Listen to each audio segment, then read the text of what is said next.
Hi, I'm Greg. I'm the lead singer for Lipstick. And I'm Steve. I'm the bassist. And welcome to the Lipstick panel. Today on the Lipstick panel, we are talking about the Fozzy album, Chasing the Grail.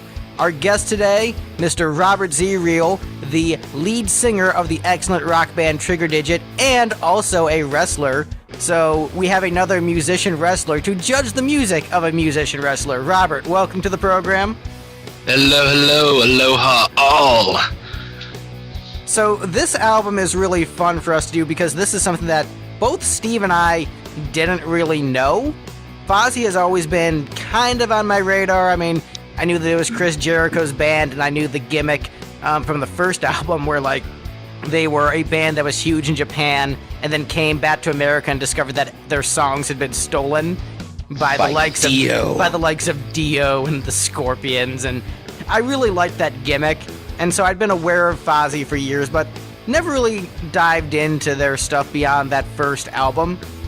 So this was fun to check out a band where I really didn't know what to expect and just dive headfirst into something completely new and unexpected for me.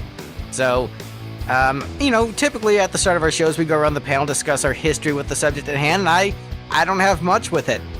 Wrestling is one of those things where I know a lot about it, despite never actively watching wrestling. Where I can tell you a bunch about all kinds of different wrestlers, but I never sit down and watch it. I've only been to one wrestling event. But if you ask me to name wrestlers, I could probably name you like 80 wrestlers right now, and not super into it, but I know a ton about it. How many of those wrestlers had film careers? I don't know.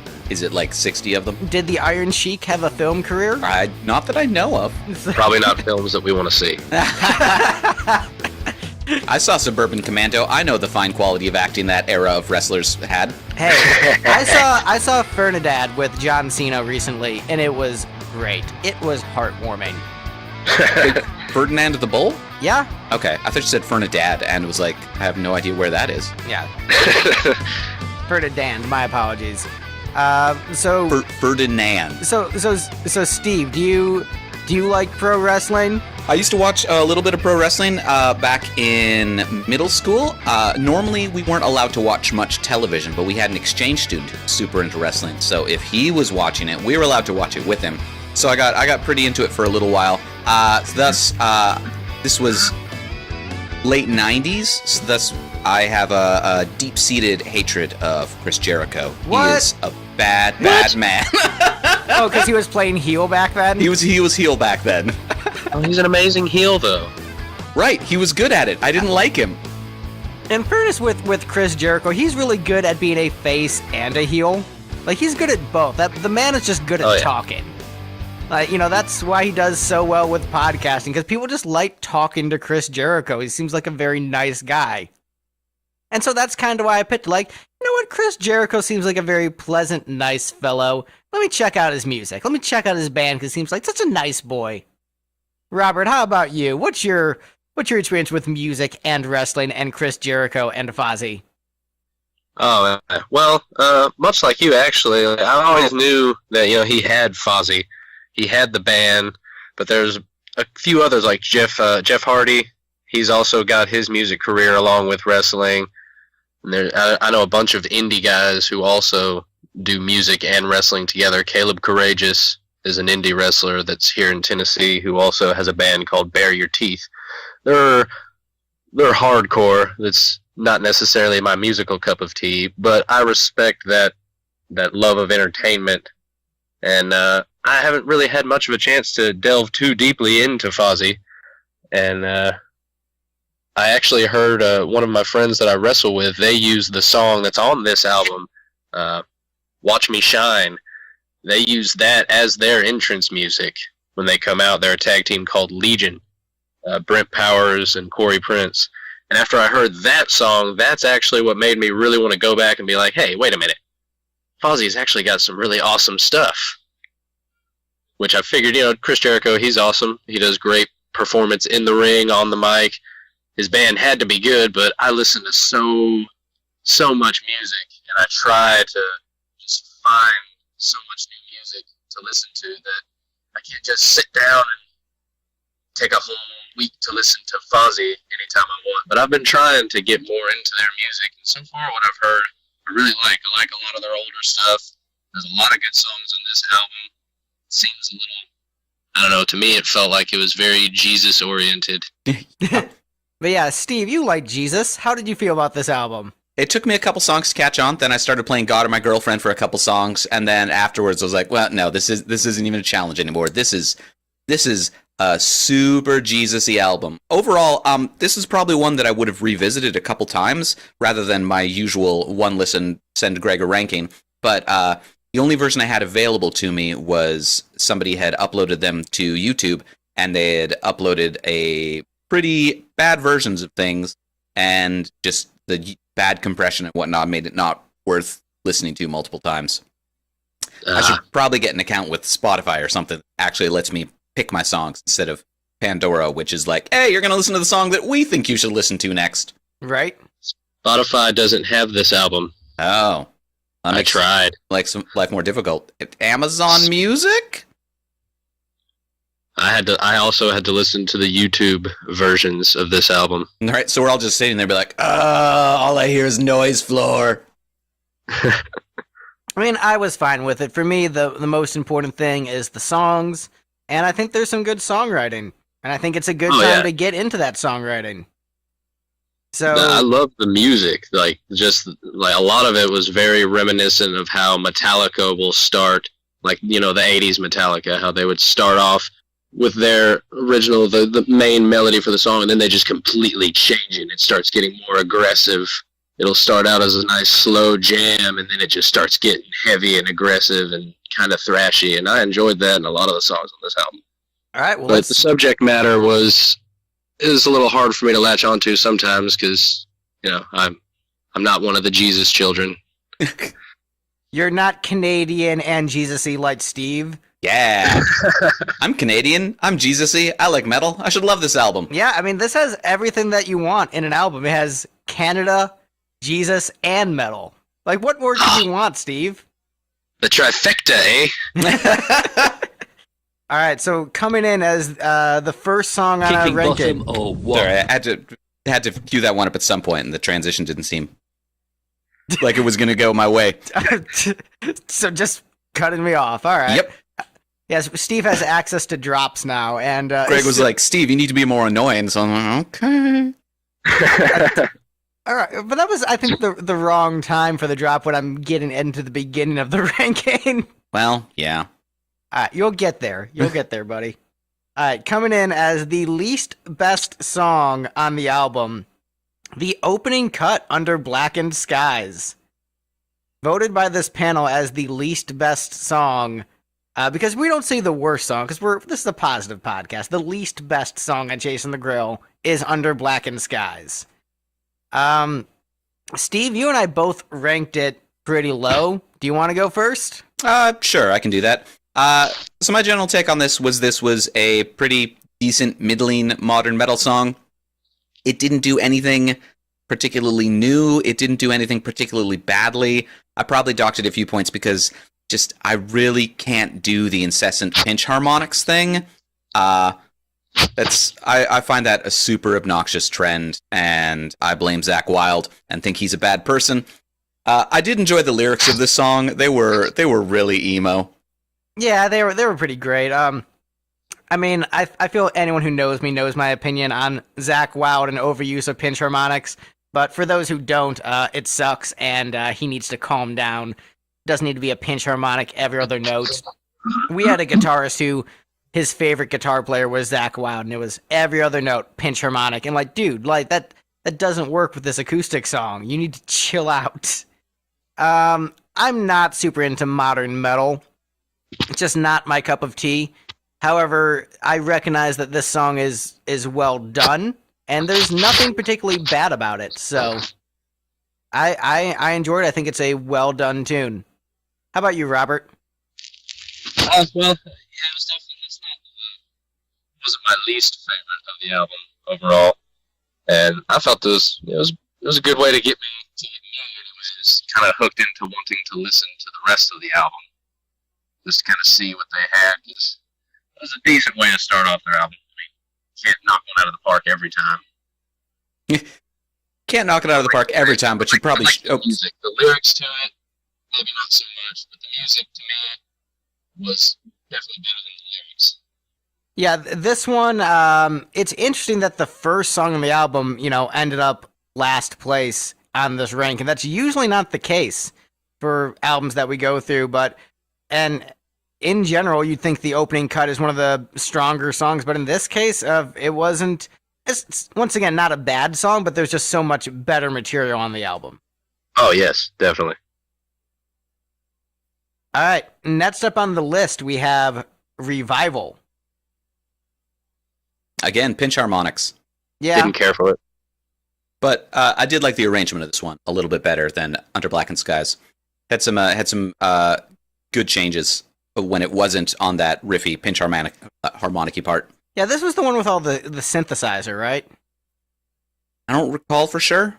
Yeah, I seem to recall this was the one that had a lot of like synth in the background. And I thought that was a very cool touch, which is why I liked it more than Under Blackened Skies, because it kind of gave it like a almost like a Styx sort of vibe with the keys, and Styx meets rap metal, which is probably someone's favorite kind of music. But it's not yours. I like the Styx half. I'm not. My mind is blown. Yeah. Styx rap metal. I'd have to hear it more. Come sail away. But yeah, I think Under Blackened Skies is probably a better song than Revival, but I think just the interesting bit of like the keyboards being thrown in and just that sort of spacey, cosmic vibe made me like it a bit more. Probably still would have been a bad opener. They'd use that instead of yes. Yeah, no, I think I don't know if Under Blackened Skies is a good opener for this album. No. I think there was a song you could have put up front that would have been better for sequencing purposes. But yeah, any other thoughts on Revival? 9. 9. All right, let's burn on. You ranked it 9th? No. I was trying to be multilingual. Didn't work. All right, so I think this next song will encourage discussion because I ranked this one super high, and you guys both ranked it super low incorrectly. Next up on the list is God Pounds His Nails. Yeah. All right. Meh. All right. So do you guys not think Thor is cool? You think this song is about Thor, Greg? I mean, I think it's a mixture of like here's what I think this song is about. So Chris Jericho's like, man, I really love God and Jesus, and I'm a Christian. But I also recognize that Vikings and Thor are really awesome and really metal. And that's kind of awesome. But you know what? If my God is an awesome, perfect God, then he probably has an awesome thunder hammer. Because he wouldn't let a fake God be more awesome than him. So, in my mind, this is my delving into the psyche of Chris Jericho writing the song. So it's like, yeah, God totally has a hammer that can, strike lightning onto the planet because God's a badass. God's a bad mother, Yeah. So that's how I interpret this. Chris Jericho, like, coming to terms with, like, I do like Norse mythology because it's really cool, but also I love my Lord and Savior. How do I mix these together? How do I reconcile these two? How do I reconcile these two? Wait, God's a badass. The song. Well, but on top of that, I mean, this one is a more traditional old school rocker for the most part. The chorus is modern metal, but the rest of it, old school rock and roll swagger. And as a guy who loves old school rock and roll swagger, I gravitate towards this song like, hey, this sounds like the music I normally listen to. Neat. Well, that is a different perspective on it, I guess. All right, but didn't really correlate the whole God's got to be as awesome as Thor. God is as awesome, if not more awesome. Not more awesome. All right, so Steve, you didn't care for this one. I ranked this one last because there were a couple things going against it. One, Steve doesn't like rock. One, I've listened to too much bro-y aggro metal in my time, just like that Pantera, like, I'm the toughest, I want to fight everybody kind of thing. Like, no, I'm just, like, that just doesn't do it for me and is the goofiest sounding thing. And two, I've listened to too much Christian rock to be able to take lyrics like this seriously. Like, this whole just, God's here to kick ass and take names is so silly. But like, the thing about this song, though, is that the chorus, I will admit, is very much in that bro metal vein. But those verses, I mean, that's a great melody. And that is a great old school rock and roll 70s, 80s rock and roll swagger.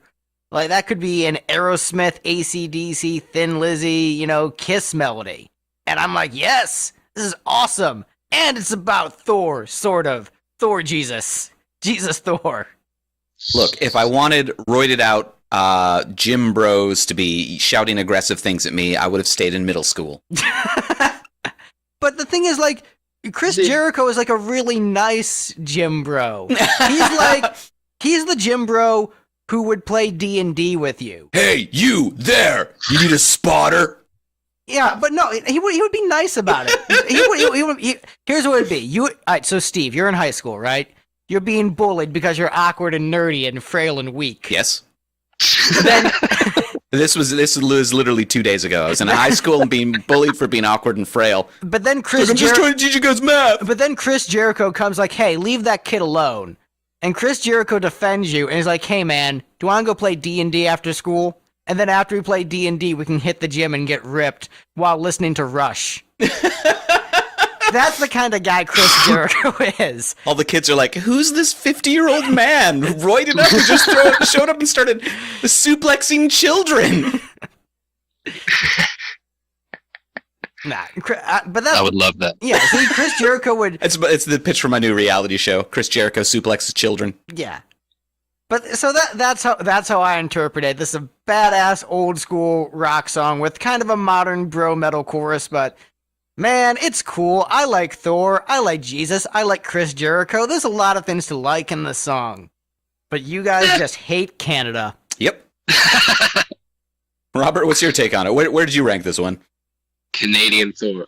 Well, I don't think I ranked it last, but it was definitely. I'm pretty sure I ranked Pray for Blood last. But I wasn't into the whole. It was kind of I didn't make the connection of of course with a hammer pounding nails. Of course there was some kind of Thor-like correlation, but all I was hearing was just somebody trying to be like Christian metal. Yep. Really off the rails Christian metal. I mean, I listen to a lot more Striper than you guys, so this is totally fine with me. Dude, I grew up listening to Petra. I don't know. Petra's great. They've been broken up for like a decade now. Yeah, man, I feel like if you have 30 plus albums or however many they have, you can just say is, because there's more music to listen to that you haven't yet. It's true. Good point. Alright. Petra.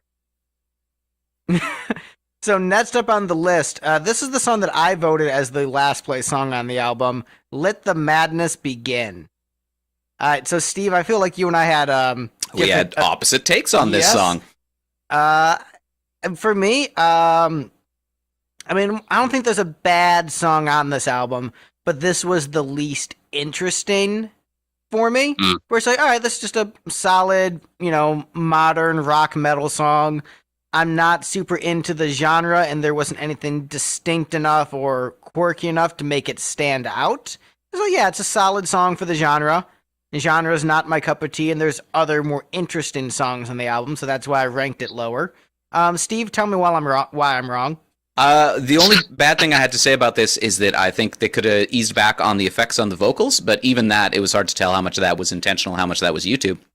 I think it's just a really good song. It had a good groove. I enjoyed this one. I just, there wasn't anything that was really, distinct that popped out about it for me. Like, every other song on the album, I can think of something that's really distinct and different about the song. And actually, that's credit to them writing good songs, because oftentimes with bands, when they do an album, a lot of the songs sort of blend together, become sort of the same thing. And so in a way, this one stands out because it doesn't stand out, which, it's like, I think it's the most straightforward track on the album. And that might be why it didn't do it for me, because it was so straightforward and there wasn't that gimmick or quirk, at least for me. How about you, Robert? It's just, like I said, there isn't a bad song on this album. But after, like, the top 5, I'm pretty sure, that I listed at the top of my list, those were the ones that had something in them that stood out to me. Every other one was just kind of, it was music. It was good music, but it was nothing that really wowed me. And this was just another one on the CD that I didn't feel the need to go back and listen to over and over again. I listened to it, I heard it, good, but it's not something that really made me go, yeah, this is... It's nowhere near as awesome as God Pounds His Nails. Song on the album. Indeed. Indubitably. Alright, so next up on the list, we have, looks like Robert's least favorite song on the album. Sorry, least best song on the album. Pray for Blood. I mean, this is a metal song. This is like, yeah, going to war, metal. Like, what can you say about this? It's just a metal song about war.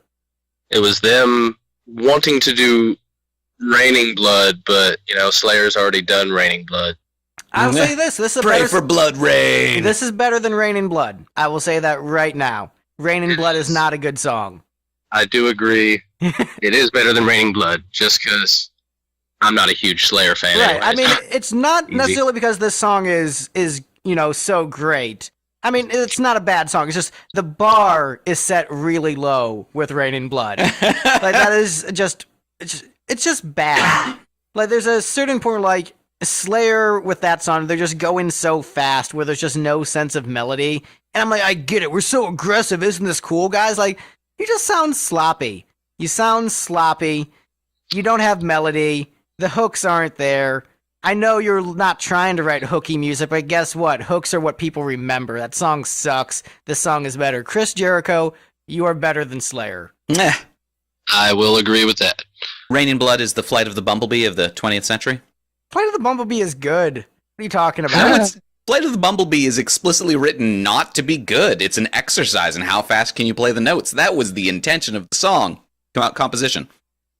Right, but there's still a melody there. That's the trick. There's still, like, a hook and a melody. Like, Raining Blood, the beginning is a hook, but then the rest of it is... Why are we talking about Raining Blood? Back to Pray for Blood. Bumblebees. My bad. Cool, up-tempo metal song, kind of generic lyrics. But, I mean, one of the things I like about this album is Chris Jericho's lyrical direction, where he goes for the very broad strokes, old-school metal themes, where he is willing to write a song that I think lyrically could have fit in on an Iron Maiden album. And so that's why it's really fun to have him get into those very broad themes that, an older metal band would have delved into.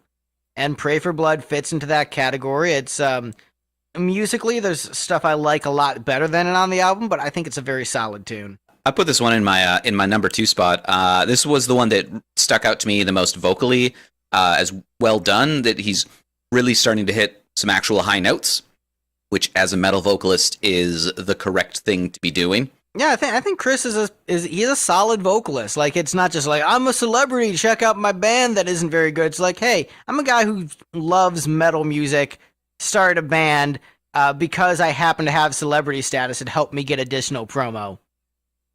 And so, like, the dude, I think, is, you listen to him talk about music, the guy knows what he's talking about. He is a huge music fan, has a passion for it, and you can tell on this song that he really cares, and he really delivers the goods with a great vocal performance. I like that his vocals aren't exactly the same on every song. Like, yeah. a lot of songs on an album, you'll hear maybe some differences in what the music sounds like, but you'll always hear that same kind of droning vocal style. And I like that on most of his music. It's not just this album, but on this album, he definitely changed up his vocal style on a lot of the songs. There was a couple of times where I thought he had somebody else featured on a song with him, but it was still Jericho. I like that. I like being able to. I like vocalists that can change it up. Not like a singer like from AC/DC where every single effing thing sounded the same. And, you know, I'm going to give you some credit, Robert. You are a vocalist who is very good at switching it up yourself. You have a bunch of different ways that your voice changes based upon the material, and it works very well. There are, you know, some singers who I think don't do it as well. I think Axl Rose, when he sings low, I don't particularly care for it. But I think your vocalist in particular, and Chris Jericho, who are able to really adapt to different tonalities of the voice and really shine in those different tonalities. And that's a very difficult thing to do. A lot of people have trouble sounding good in just one tone of voice. To sound good in multiple tones is incredibly impressive. So even if the range isn't as crazy as like a Mike Patton or a Bruce Dickinson or Michael Sweet, you know, the fact that you can sound good with all those different tones is still very impressive. Well, thank you. All right, next up on the list, we have Grail. Title track, sort of. Yeah, This one was good. It was. I mean, you know, I don't think it was high on my list, but it was good. Yeah, I mean, I'm really big into the Arthurian legend. I'm into mythology and stuff, so I obviously got excited with this cut from the lyrical perspective. And, you know, it's lyrically, this is another example of Chris Jericho really impressing me, where it's a song about searching for that, you know, special something that's, you know, whatever you're questing for in life, be it a woman, be it a music career, be, you know, whatever that thing you're seeking out that you feel will complete your soul. A fancy cup. Fancy cup, you know, fancy cup that Jesus drank out of, what have you. So a carpenter's cup. Right. Don't drink from the wrong one, you'll melt. But I understood that reference. Oh, you remembered you had dropped. I remembered. About you made fun of me last time I tried to use one. It hurt my feelings. Steve, I want you to use the drops, just I don't want you to use them when I'm starting off the ranking. Like, interrupt me other times, but not like at the beginning of the format of the show.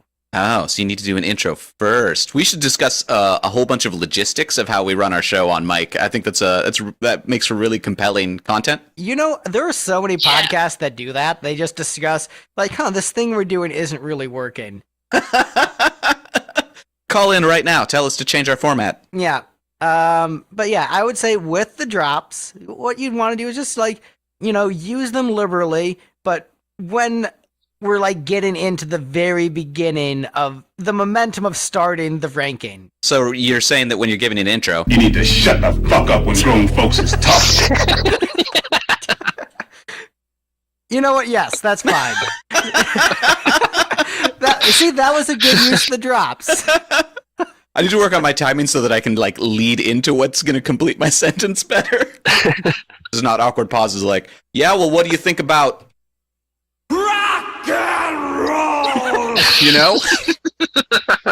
What do I think about rock and roll? I think rock and roll is sort of rolling with greasy pleasure. I think rock and roll is sort of my holy grail. Oh, good segue. Good segue back into the song. Nice. Man, I think it is interesting how the verses are so much heavier than the chorus. Almost feels like two different songs put together, but I think it works. This is a very solid tune, and I think worthy of being the quasi title track. You know, because it's not called Chasing the Grail. The song is just called Grail. Which, you know, question, what do you guys think about when albums do that? Where they have the album title, and then the title track is not quite the album title. Does that bother you at all? Nope. No. I mean, a couple of my favorite albums are Our Lady Peace's Happiness is Not a Fish You Can Catch and Spiritual Machines. which are references to lyrics in the songs, but not necessarily song titles. I mean, well, that makes sense, but I'm saying, like, for example, later on in the Kiss discography, there's an album called Crazy Nights, and then the song is called Crazy, Crazy Nights. And it's like, oh man, couldn't you just call the song Crazy Nights? And just like, I don't know. For me, I like if the song title itself is going to be very close to the album title, I typically prefer it to just be the album title. Maybe they didn't want to sound like they were ripping off 3 inches of blood. I think they just did it to mess with Greg. I mean, perhaps, but it's like, imagine the first Black Sabbath album, and the song wasn't called Black Sabbath; it was just called Sabbath, and you're just like, so close. Like Sabbath, Bloody Sabbath. That's different because you already had Black Sabbath, the song. I think Black Sabbath is a weird case though because the band is also called Black Sabbath. So Bad Company. Yeah, you'd look at that, you'd see the song Sabbath on the album Black Sabbath by Black Sabbath, and be like, okay, well, they're sort of repeating themselves, but I assume that this song has nothing to do with the band name as the album name. Okay, how about this? Kiss Love Gun, the song is called Love Pistol. Yeah, that would, I mean, I feel like there's nowhere to go but up with Love Guns, so sure. All right. Any other thoughts on Grail before we move on? Nope. Nope. Nope. All right. All right, I'm done talking about this crappy song. All right, that is a drop. That is not me saying that. That is a drop from a previous episode that I'm going to use forever. Yeah. You told me to find a better version that's less confusing, but I doubt I will. All right. Next up on the list, Wormwood, aka the song Steve was most disappointed in. It's true. I still put it in the middle, but I was pretty disappointed in it. I think it was in the middle of mine too. I think I actually liked part 2 better than part 1. Well, that's just you two splitting up. It's one song. Yeah. Oh, really? Yes. Oh. So, the thing with Wormwood is I like the ambition of the track. I mean, that is... Yeah. Like, we're going to write this epic, rock, 13-minute song, about the apocalypse, and it's going to be And it's not Freebird. Well, I mean, but Freebird isn't about the apocalypse. This is Isn't it, Greg? Isn't it? No. Is it? No, it isn't. But I will say what I like about this song in particular. I really like the intro, all that acoustic stuff. It reminds me a lot of old Led Zeppelin and Stones records, and I just thought that was really, really super cool way to start the song. And once it gets going, it isn't quite as awesome as I want it to be. Like, it's still awesome, but I want it to be more awesome given the length and the lyrical content. But I think just, the riffs and the melodies just aren't as strong for me throughout it.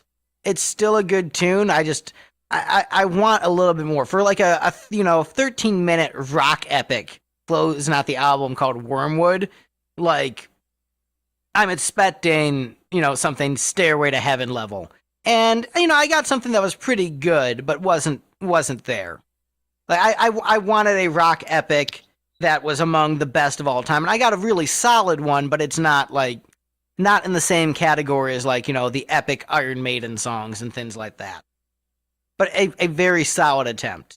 Steve, how about you? I'm going to be honest, I actually wasn't listening to any of what you said because I was double-checking to make sure that Freebird wasn't actually about the apocalypse. Genius.com agrees with Greg's assessment, I'm afraid. But yeah, I agree with, sort of your thesis, Greg, of like, I like that they tried to do an epic, massive song about the apocalypse, and there's some good moments in it. The solo through the last verse, I think, were a lot of fun, but just most of the song doesn't really work. It's just not interesting enough. It's like long songs like this, they should either be like scary, like something what the Body would do, or they should be like something that Iron Maiden would do, where it's a bunch of builds to awesome solos, and the builds themselves have interesting hooks in them if you paying attention. Didn't do that. Yeah, it was close, but not quite there. Just more of a jam. I mean, still solid, like still not a bad song, and like every song on this album I would revisit. But just I don't know, it's lacking something for me. All right, next up on the list, Watch Me Shine. So Love it. All right, Robert, since you like this one the most out of all of us, I'll let you talk about it first. Well, like I was saying, I first heard this song whenever my friends at TAPW were using it as their entrance music, and now they still do, but one of the guys doesn't wrestle on the team anymore. They've changed up one of the members, but they still use this song. And ever since I heard it, it was another one of those. It was one of those songs where he kind of changed up his voice a little bit more. So I didn't recognize it as Chris Jericho or Fozzy when I first heard it. I was just like, wow, this is a really great song. Who does this? And Corey Prince looks at me and is like, oh, this is Fozzy. I was like, really? And so I had to listen to it again, and it's definitely one of my favorite by them in any album that they've released. It's not the best song. I did like a couple of more, or at least one of the. I'm pretty sure Martyr No More I liked more on the list wise than this song, but I love how this song sounds. It's got great vocals, great writing, the music I love. It's definitely my style. Just love the song. It's my jam. Steve, how about you? I put this one in the middle, but I did enjoy this one. There's some good vocals on it, but it wasn't my favorite. I think there was a lot of stronger songs on it. I ranked it even below Wormwood, despite the disappointment. Yeah, I think the thing about Wormwood is Wormwood was disappointing because you wanted it to be better, right? But it was still good. It's like you go to a restaurant with your buddy and they're like raving like, this is like the best steak you'll ever have in your entire life. And you have it, and it's just, it's good. It's not like mind-blowing. Yeah, it's all right. But they hyped it up so much, there was no way it was going to live up to the hype. I mean, it could have, but yeah, I think it promised more than it delivered. Right. Whereas Watch Me Shine delivered, I think, exactly what it promised. Yeah, just, solid tune. I don't have too much to say about this one. Just, all-around solid song. Aye. But next up on the list, ooh, man, I've got some stuff to say. New Day's Dawn, next up on the list. Steve and I both loved this tune. That falsetto. Yeah, falsetto! This was such a awesome, unexpected surprise. The falsetto throughout. And I loved how, bro-y he sounded when he wasn't doing the falsetto. Like, he was doing the full-on, Nickelback, bro-y, low growl vocal for, the verses. And then the choruses with that falsetto. And that's such a giant, disconnect. And huge dynamic shift. And typically fans of one aren't fans of the other. You're not going to find a lot of bro-y Nickelback guys who are super into high-pitched falsetto vocals and keyboards. But, man, does it work. Anyone can do it. Chris Jericho can do it. He did. And this was it was so fun to listen to.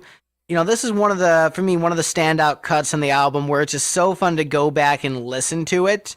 I think there are stronger songs on the album in terms of composition, and I think some of the ones we've ranked lower are better written songs, but just the fun production choices on this one and just the sort of the Frankenstein nature of it, and also the strength of how good that chorus hook is what elevated it so high for me, where there's just a lot of really good factors that make this song really fascinating and fun to listen to, for me at least. One thing I found slightly disappointing with this song is right around here was when I started to realize this was probably a Christian band, and this song also had a lot of kind of metalcore choices. So there was this whole thing about a decade ago where there were about a bajillion vaguely Christian metalcore bands that all sounded exactly the same, and it turned out if you really looked into them, they all featured former members of Attack Attack. So I was trying really hard to play 6 Degrees of Attack Attack between Fozzy, and I just couldn't find it. Oh, dang. So it was just sincere, Steve. They just happened to stumble on that exact same sound. Oh, hey, I think they nailed it. This is It's a great tune. I liked it quite a bit. Robert liked it the least out of all of us. Robert, you just hate falsetto. Why do you hate America? Why do you hate I don't Canada? hate it.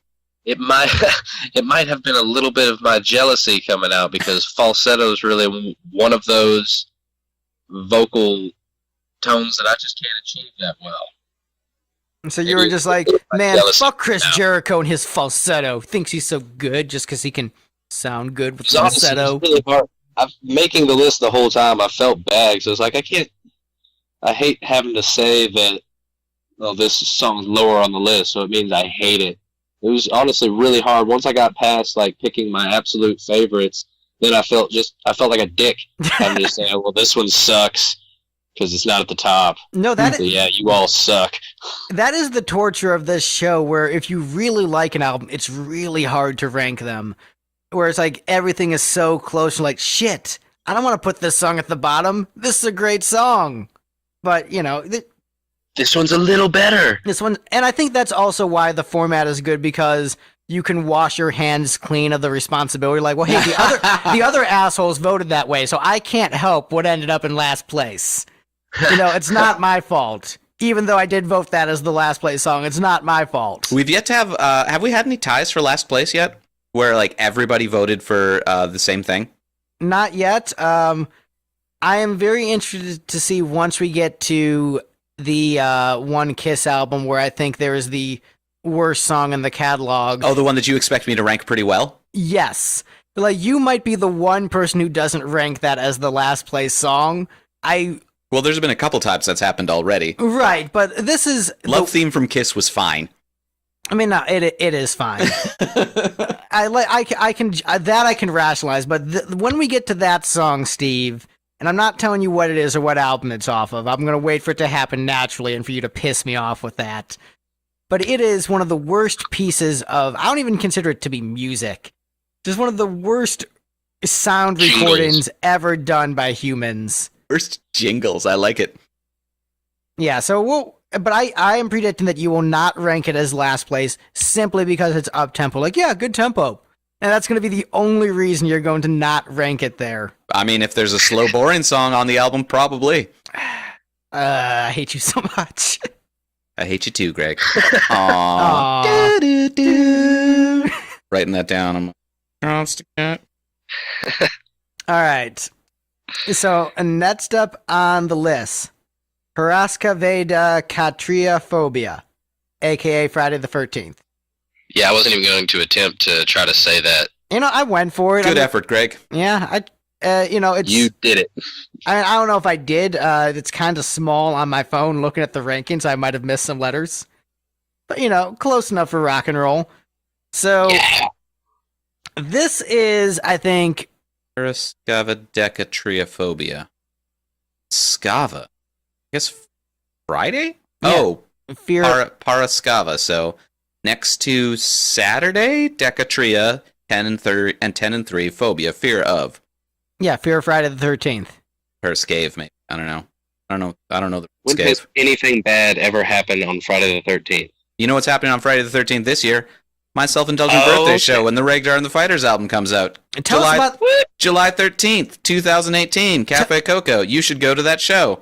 And tell us about the album, Steve. Tell us about, where we can shop for it. Yeah, it's regdarandthefighters.com or patreon.com/vomithatsteve to get your own customized remixes of the songs on the forthcoming Regdar and the Fighters rock opera, The Ballad of Constance and Johnny. On Friday the 13th, a very spooky day that Chris Jericho wrote a song about. Spooky. Way to segue back from my blatant self-promotion. Yeah, it came up naturally, so. Yeah, supernatural. I didn't even force that at all. Also, the pun not intended. Okay, so back to the song. All right, so Steve, you ranked this one a bit lower. I think based purely on your birthday being on Friday. 100%. I felt personally attacked by this song, so it lost points. But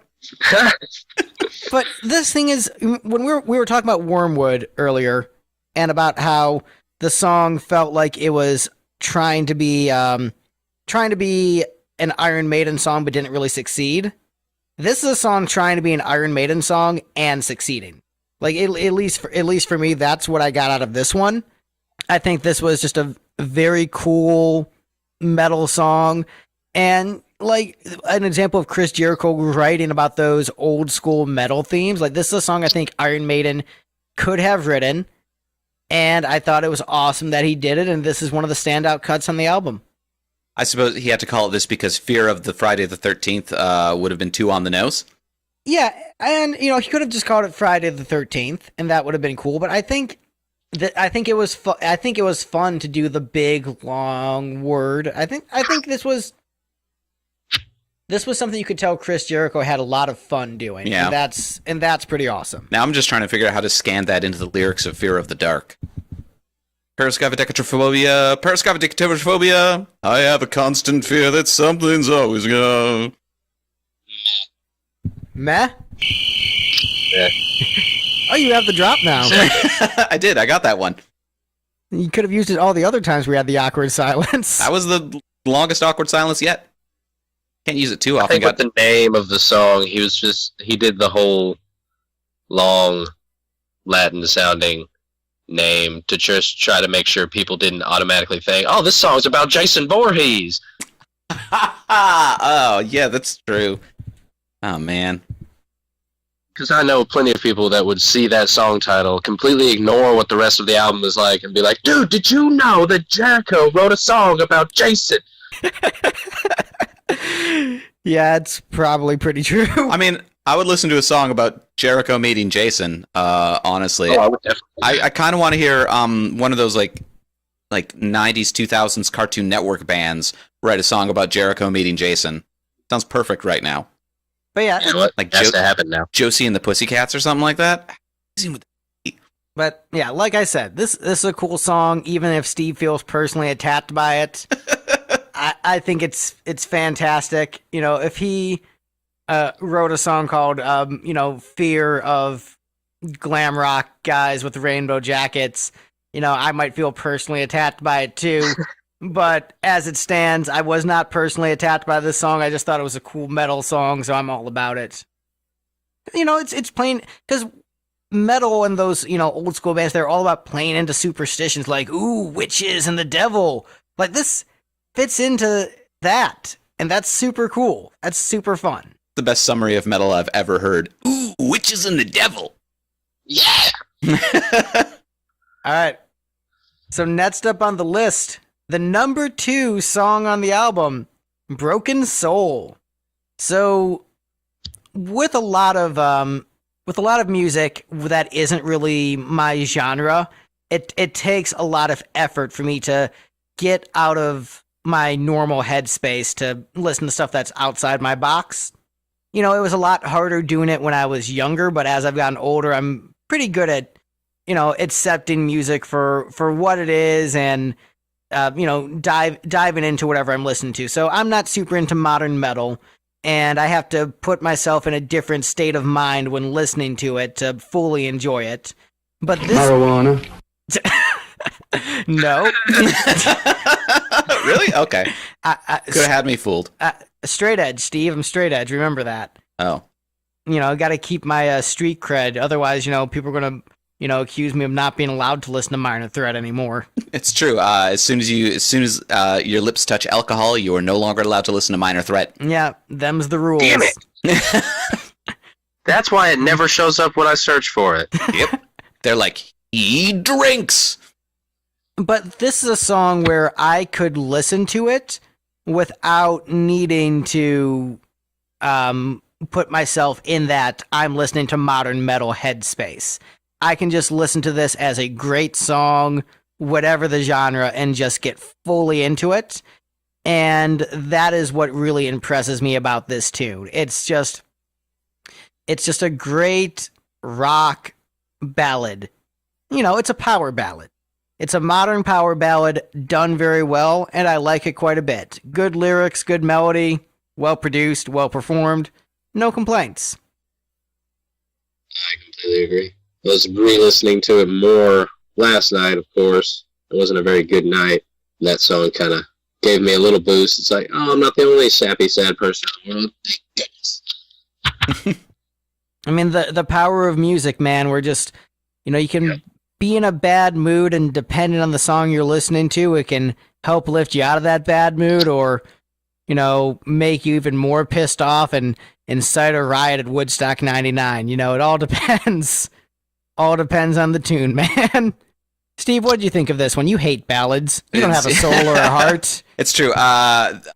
This one was when I started to really catch on that this was a Christian band. When these lyrics are going, I'm like, this is very God or My Girlfriend right here. This is exactly what is playing on every low end of the FM dial station that isn't the country station. Ouch. Right? I did lyrically, this is too heavy for most of those stations. K-Love doesn't want distorted guitars. I did like the alternating vocals they had on the bridge. That was I thought a pretty good musical touch. But otherwise, I mostly just put this one in the middle.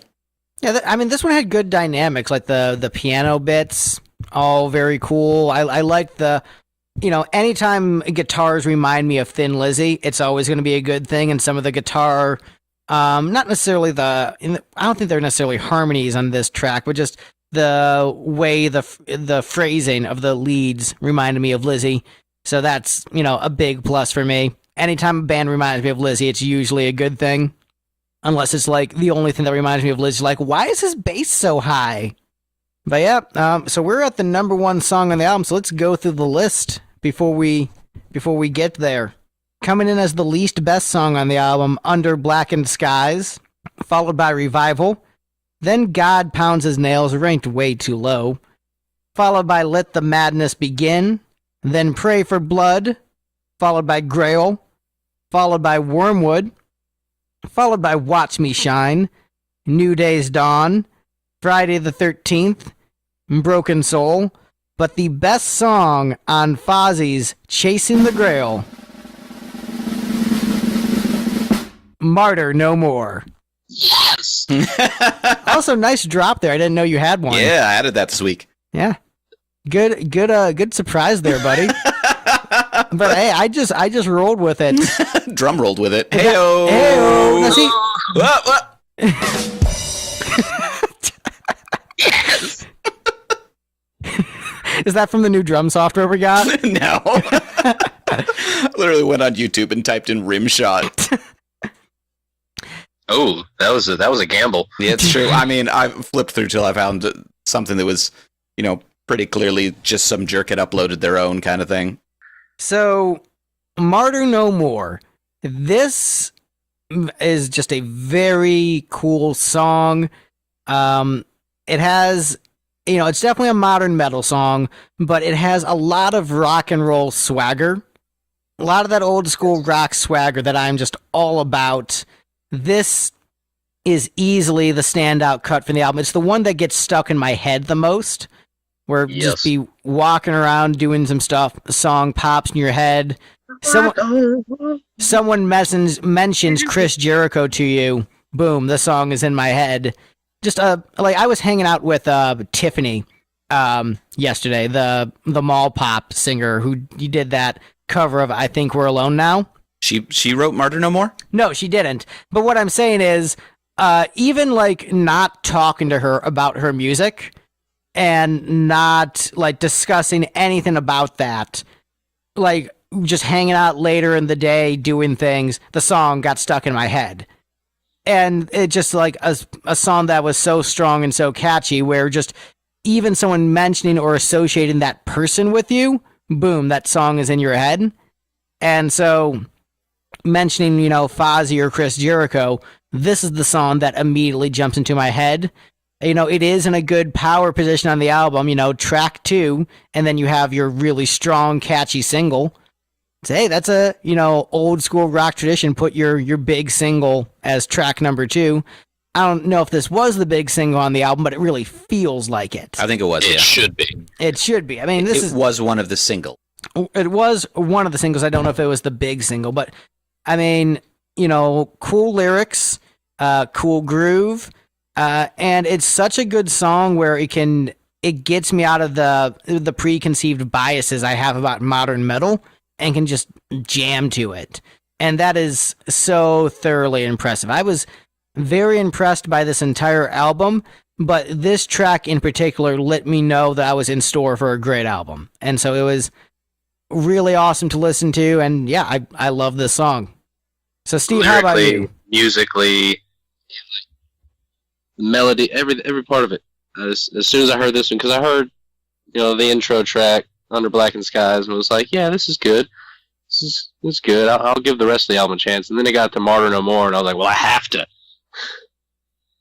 Yeah. Yeah, I mean, it's great.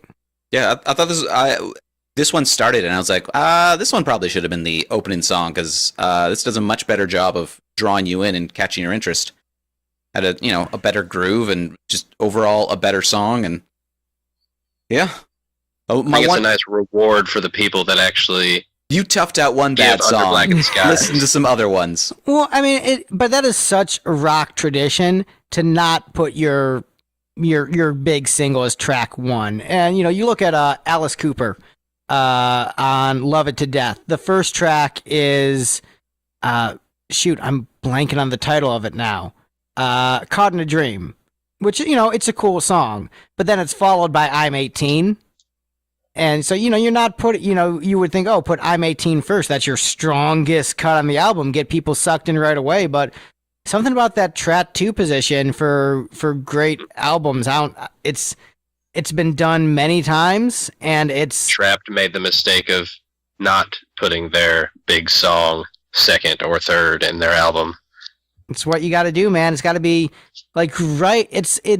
I think the best way to do it, is have an up-tempo opener that's, a solid song, but maybe not like lead single material, but just like get the energy route up, and then track 2, slow it down a little bit, but amp up the hooks and make that your big pop single.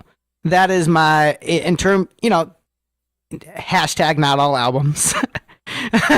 Not every album needs to do that, but I think that is my preferred format, is have a really fast up-tempo opener and then slow it down a little bit for your pop rock single. It's not a must, but it's definitely something that any album can do and probably have success as long as the songs are good. Yeah. I'm not entirely sure I necessarily agree with this bit of common logic.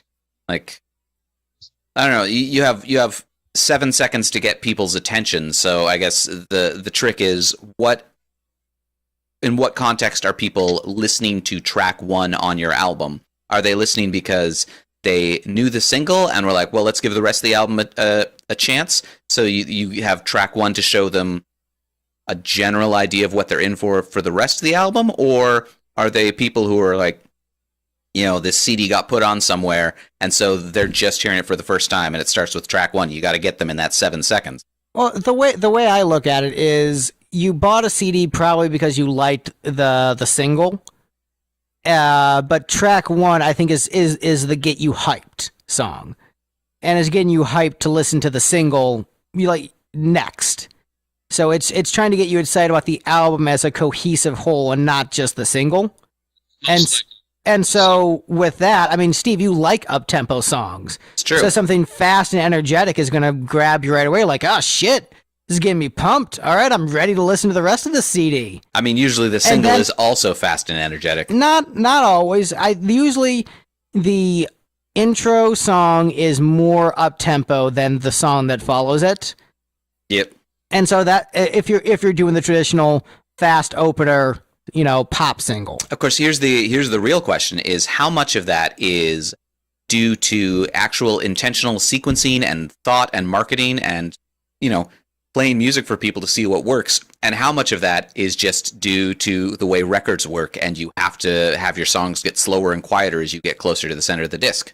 That's a good question. That's maybe we'll bring back Papa Joe on for another episode and ask him if that's a reason why they would always do that. Yeah, if you're doing like a 7-inch where you're doing maybe 2 songs per side, 2 to 3 songs per side, then yeah, your second song is going to be a lot slower than your first song on each side. But we're talking about old school records.